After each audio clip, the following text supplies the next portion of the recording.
একজন পথিক অনেক দিন ধরে ভ্রমণে ছিল এবং ক্ষুধায় ক্লান্ত ছিল।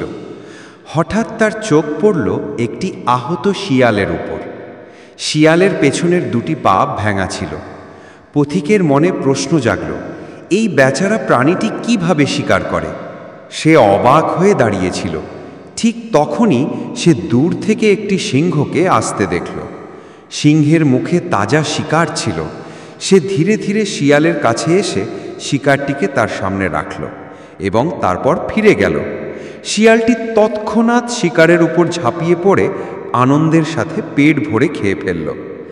এই দৃশ্য দেখে পথিক ভাবতে লাগল, এই খোঁড়া শিয়াল যদি খাবার পেতে পারে, তাহলে আমার খাবারও এখানে বসে থেকে পাবো। এই ভেবে সে একটি গাছের নিচে বসে পড়ল। ঘন্টার পর ঘন্টা হয়ে গেল এবং সে ক্ষুধায় মারা যেতে লাগলো, কিন্তু তার জন্য খাবার আসছিল না। পথিকের অবস্থা দেখে সে জিজ্ঞাসা করল, তুমি এখানে বসে আছো কেন? পথিক পুরো গল্পটি বর্ণনা করে বলল, যদি সেই খোঁড়া শিয়াল খাবার পেতে পারে, তাহলে আমি কেন পারবো না?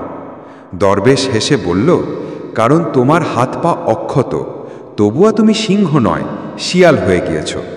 সিংহ হয়ে অন্যদের সাহায্য করো, শিয়াল হয়ে অন্যদের ফেলে রাখা টুকরো খেয়ে বাঁচতে ইচ্ছে করো না। তো বন্ধুরা, আপনারাও এমন হতে চেষ্টা করুন আর চ্যানেলটি সাবস্ক্রাইব করুন।